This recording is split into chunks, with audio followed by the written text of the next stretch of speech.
வணக்கம் உறவுகளே. ஒரு தடவை திரு எம்.எஸ். விஸ்வநாதன், மெல்லிசை மன்னர் எம்.எஸ். விஸ்வநாதன் அவர்கள், அவருடைய குருநாதர் சுப்பையா அவர்களுக்கு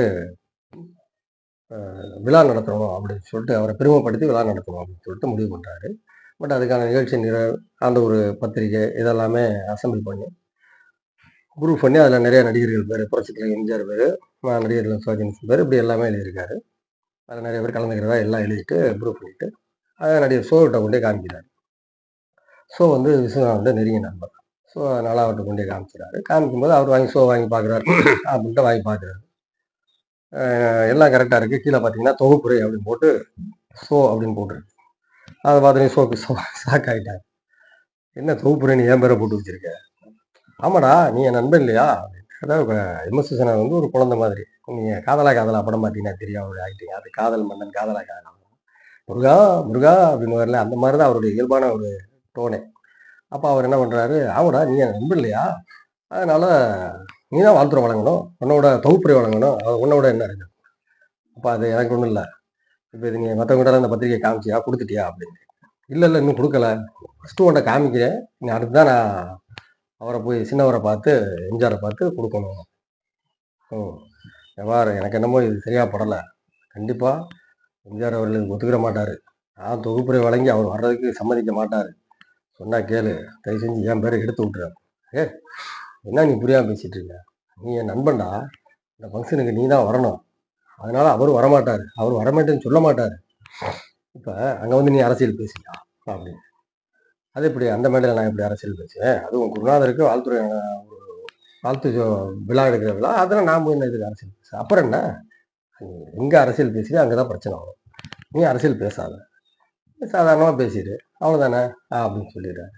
இருந்தாலும் ஒரு அரை மனசோட நீ ஷோ சொல்கிறாரு, நீங்கள் எதுக்கும் அங்கே போய் காமிச்சிட்டு அவங்கள்ட்ட சொல்லிவிட்டு நீ எனக்கு இன்ஃபார்ம் பண்ண அப்படின்றாரு. மறுநாள் அதுக்கு ஒரு பத்திரிக்கை எடுத்துக்கிட்டு புரட்சித் தலைவர் அவரை பார்க்கறதுக்கு நேராக போகிறாரு. போய் அவர்கிட்ட வணக்கம் சொல்லிட்டு பத்திரிக்கை கொடுக்குறாரு. அண்ணே, இந்த மாதிரி எங்கள் குருநாதருக்கு விழா எடுக்கிறேன், கண்டிப்பாக நீங்கள் வரணும் முடியாது. சரின்ட்டு அவர் புரட்சித் தலைவர் எம்ஜிஆர் அவர் வாங்கி பார்க்குறாரு. புரட்சித் தலைவர் அப்படியே வரிசையாக பார்த்து எல்லா பேரும் பார்த்துட்டே வர்றாரு. கீழே பார்த்தா தொகுப்புரை ஷோ அப்படின்னு போட்டுருக்கு. அதை பார்த்த உடனே புரட்சித் தலைவருக்கு ஒரு மாதிரி ஆகிடுது. என்ன விஷயம், தெரிஞ்சுதான் பண்ணுறியா தெரியாமல் பண்ணுறியா? ஒன்று அடிக்கிறதுக்கு முன்னாடி கேட்டிருக்கணும், நீ பாட்டு அடிச்சுட்டு இருந்தா என்ன அர்த்தம்? ஏற்கனவே அங்கே துக்ளக்கெல்லாம் நம்மளை போய் ஷோ நம்ம திமுக கிளின்னு இடிக்கிறாங்க, விமர்சனம் பண்ணுறாப்புல. இதில் மேடையில் வந்து அவர் ஏதாவது அரசியல் பேசிட்டு பதிலுக்கு நான் ஏதாவது சொன்னால் அது நல்லா இருக்காது, நல்லா யோசிச்சு செய்யும் அப்படின்னு. அதை கேட்டோன்னே விஸ்வநாதன், அப்படிலாம் ஒன்றும் இல்லைனே, அப்படிலாம் நடக்காது, அதான் நீங்கள் 2 பேரும் படத்தில் தான் நடிக்கிறீங்க, அப்புறம் என்னன்னு, அதனால தான் நான் போட்டேன். இது வேறு இது வேறப்பா, படத்தில் ஒன்றா நடிக்கிறோம்னா அது வேறு, பட் ஆனால் யதார்த்தத்தை பாருங்க, அவர் எங்களை விமர்சனம் பண்ணிகிட்டே தானே இருக்காப்புல பார்த்து அப்படி. உடனே டக்குன்னு விஸ்வநாதன், ஏன்னா ஒன்று வரட்டுமானே, இப்போ ஒரு ஃபோன் போட்டு இந்த மாதிரி எம்ஜிஆர் அண்ணே நீ வர வேணான்னு வரப்பா அப்படின்னு வேணா சொல்லிடட்டா அப்படின்னு கேட்குறேன். எம்ஜிஆருக்கு, நீ தெரிஞ்சு சரியா தெரியாமல் சரியா, இருக்கிற காரியத்தை எப்படி கெடுக்கிறதுன்றது நீ தான் சரியா செய்ய போகிறது, விடு, நான் வர்றேன், என்னதான் அதுன்னு பார்ப்போம், ஃபோனுன்னு போட்டு தொலைக்காத, விடு அப்படின்னு. ஃபங்க்ஷன் ஆரம்பிக்கிறது. ஃபங்க்ஷன் அன்றைக்கி எம்ஜிஆர் வந்துட்டாங்க, புரட்சித் தலைவர் இருக்காங்க, அன்றைக்கி இதில் எல்லோரும் இருக்காங்க. இப்போ ஷோ வந்து மைக்க பிடிக்கிறாரு. எல்லாருக்கும் ஒரே டென்ஷன், அவர் எம்ஜிஆருக்கு ரொம்ப டென்ஷன்.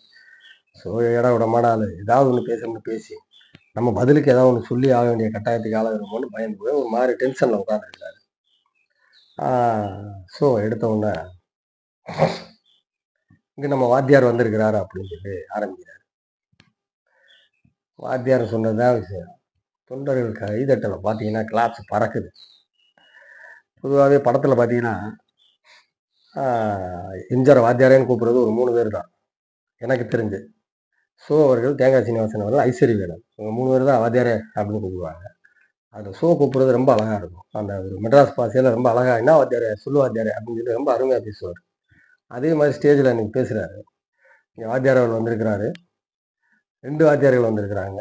ஒருத்தர் வந்து நம்ம எல்லாருக்கும் தெரிஞ்ச வாத்தியார், இன்னொருத்தர் எம்.எஸ். விஸ்வநாதன் அவருடைய வாத்தியார், அதாவது ஒரு குருநாதர். அவரை வாழ்த்துறதுக்கு இந்த வாத்தியார் வந்திருக்கிறாருன்னு சொல்லிட்டு வாத்தியார்னு வார்த்தையிலே விளையாடுறாரு.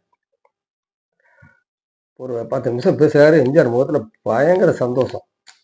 அப்படியே ஒரு பூரிப்பாகி போச்சு. நிகழ்ச்சியே ரொம்ப சந்தோஷமா முடியுது. மறுநாள் சிவாஜி இதை நோட் பண்ணிட்டு மறுநாள் ஷூட்டிங்கில் இந்த குரங்கு வாடா அப்படின்னு.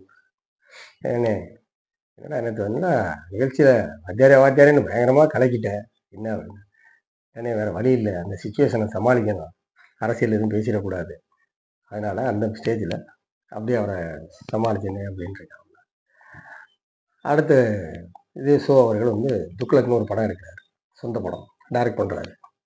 அந்த படத்துக்கு வந்து இஸ்லாமியர்கள் மத்தியில் எதிர்ப்பு, திமுகலையும் பயங்கர எதிர்ப்பு. ஏன்னா இது கண்டிப்பாக ஒரு நம்ம கட்சி ஏதாவது ஒரு கட்சி ரீதியாகவோ அரசியல் ரீதியாக ரொம்ப விமர்சனம் பண்ணி தான் படம் எடுப்பார் அப்படின்னு சொல்லிட்டு எல்லாருக்குமே தெரியும். அப்போ திமுகவில் எம்ஜிஆர் இருக்கிறார்.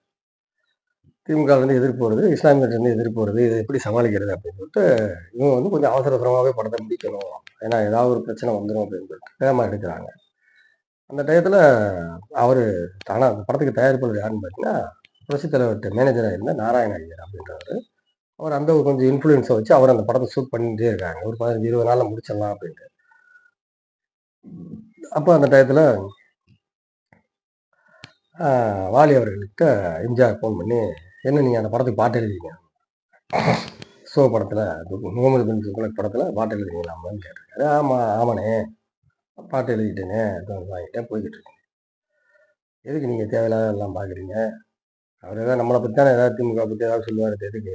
இல்லைண்ணே அதனால அப்படிலாம் இல்லைண்ணே, நான் பண்ணுறேன், அது கை நீட்டி காசு வாங்கியாச்சு, தொழில் தர்மம், அதை மீற முடியாது, அதனால் என்னையை தயவு செஞ்சு கட்டாயப்படுத்தாதீங்க அப்படின்னு வாலி ஒதுங்கிறது. எம்ஜிஆருக்கு இன்னும் ஒரு இது சரின்ட்டு விஸ்வநாதன் ஃபோன் போடுறாரு. விஸ்வநாதன் என்ன கூப்பிட்டு நேரில் வராரு.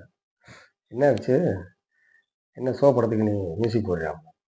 ஆமாண்ணே போட்டிருக்கேன், ஒரு 3 பாட்டு நல்லா வந்திருக்கு, நல்லா இருக்கு. அதை கேட்கலையா, நீ எதுக்கே அதில் போய் சம்மந்தப்படுற? அது எதுக்கு, அது அரசியல் இப்போ தான் எடுப்பாப்புல, அதாவது நல்லா இருக்காது, சொன்னா கேளு, பேசாமல் விளையிரு அப்படின்னு. அண்ணே அது நல்லா இல்லைண்ணே, பாதி படம் முக்கால்வாசி படம் முடிச்சிட்டோம்னே, இன்னும் கொஞ்சம் தான் பாக்கி, இதில் நான் பாதியில் விலகி வந்தால் அவர் நல்லா இருக்கா அப்படின்னு அவர் சொன்னார். அப்போ என் பேச்சுக்கு என்ன மரியாதை, சொன்னா கேளு, நீ விளையிரு அப்படி. உடனே சிரிக்காம விஸ்வநாதன் சொன்னார், ஆனால் வேணா அப்படி ஒன்றா பண்ணுவானே, என்ன நம்ம வேணா ஷோவை திட்டி நீங்கள் ஒரு படம் எடுங்கண்ணே, அந்த படத்துக்கு நான் மியூசிக் போடுறேன், ஒரு 3-4 பாட்டு அதில் போடுவோம், ஷோவை திட்டி படமாக எடுத்து விட்ருவோம், சரியாக போயிடும், என்ன சொல்கிறீங்க அப்படின்னு சொல்லிட்டு ரொம்ப சீரியஸாகவே சின்ன பிள்ளைத்தனமாக கேட்குறாரு, ஒரு குழந்தைத்தனமாக. கேட்ட உடனே எம்ஜிஆருக்கு சிரிப்பு, தன்னை மீறி சிரிப்பு வந்துடுச்சு. சிரிச்சுட்டு, உன்னை நான் எந்த லிஸ்ட்டில் சேர்க்குதுன்னு தெரியல விஸ்வநாதா, போ, என்ன நடந்தாலும் சரிதான், போய் படத்தை முடிப்போ அப்படின்னு சொல்லி அனுப்பிச்சி விட்டுறாரு. அப்புறமா தான் அவங்க என்ன பண்ணுறாங்க, வந்து இஸ்லாமியர்களை சமாதானப்படுத்தணுமே, திருப்திப்படுத்தணும், இந்த படம் வந்து தவறான படம் இல்லை அப்படின்றதுக்காண்டி அல்லா அல்லா அல்லா அப்படின்ற பாட்டை அதை சேர்க்குறாங்க. திரு கவிஞர் வாலி அவர்கள் எழுதி விஸ்வநாதன் அவர்கள் பாடி, மிக அற்புதமான பாடல்.